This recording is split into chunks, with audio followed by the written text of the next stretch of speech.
Good evening. Welcome to the bi-monthly, or twice a month, meeting of your Danvers Select Board.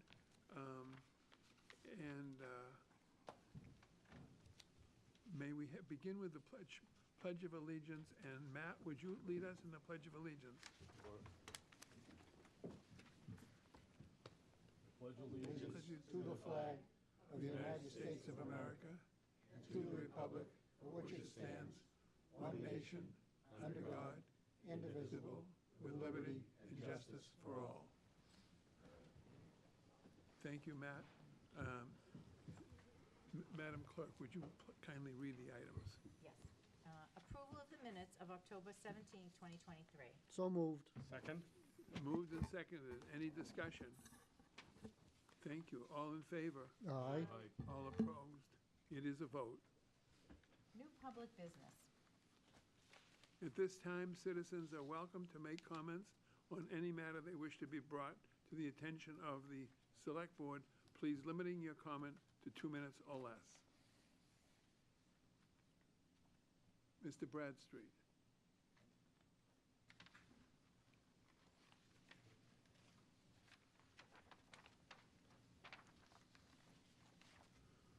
Bill Bradstreet, Town Meeting Member, Precinct 1.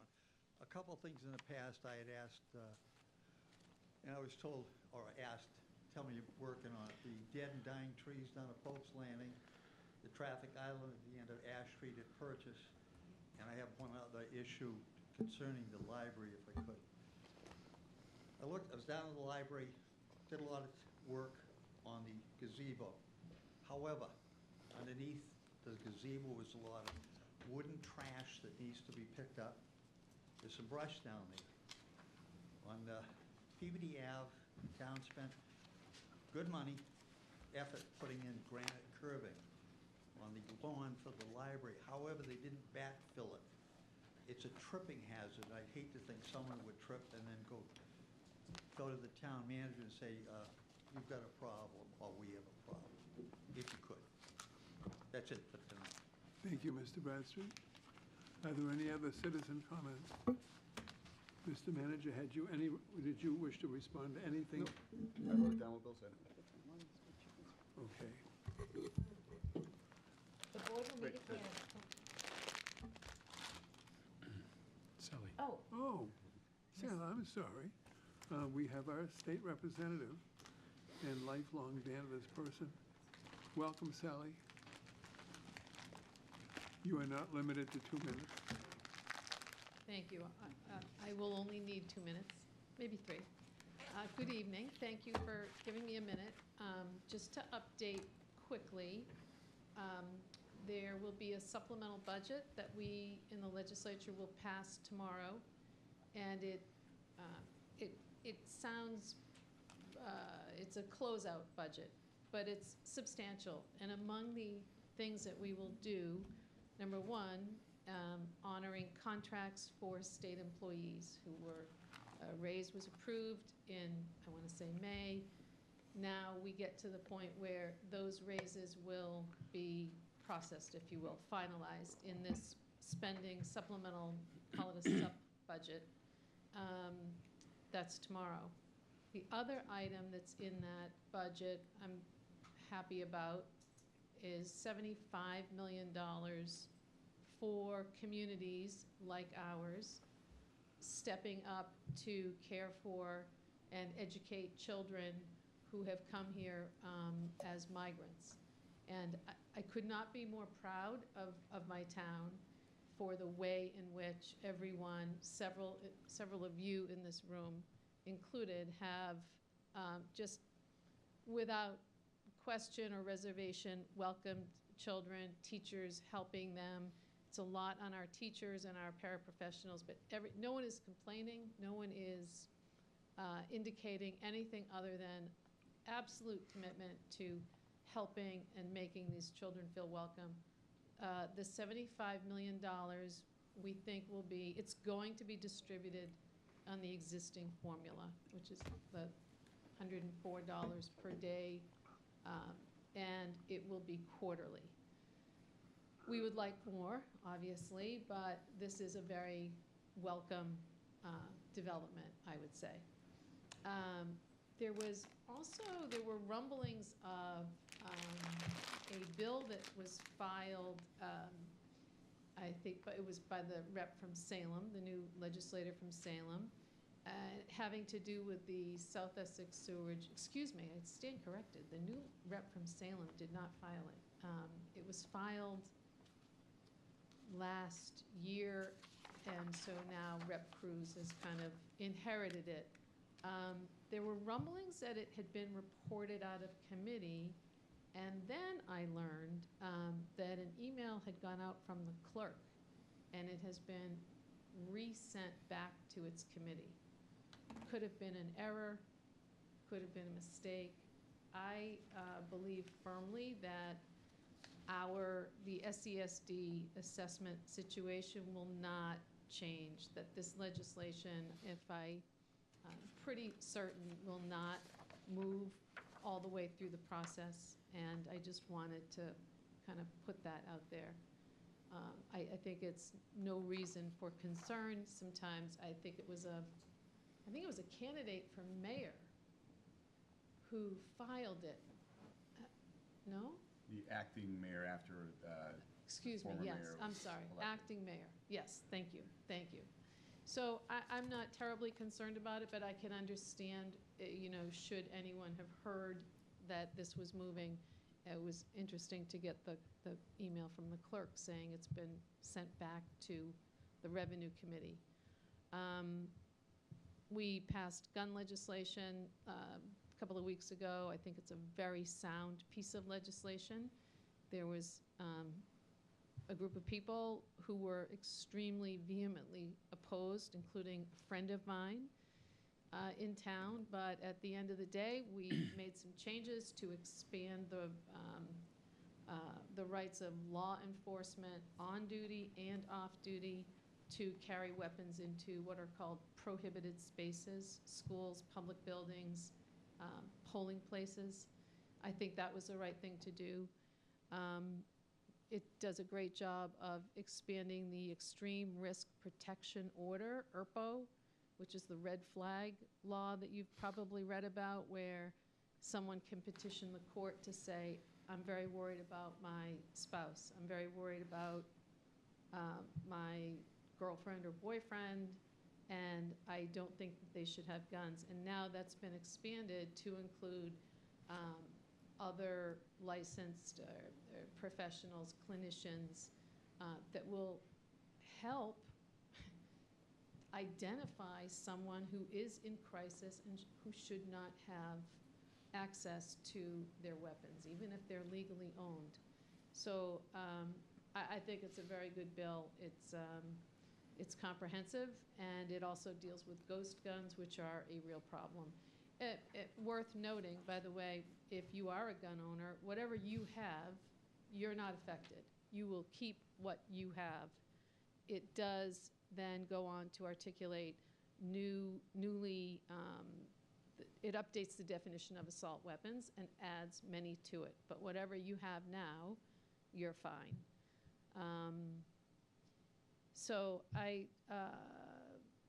We also did a wage transparency bill that I think is very exciting. That was a couple of weeks ago. And then, as I said, tomorrow we will do this supplemental budget and go forward. And I think we all realize that we're doing all we can. We are doing all we can and then some to help families.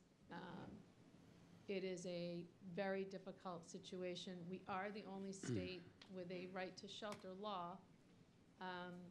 We can only do what we have the capacity to do. And we are now at that point. So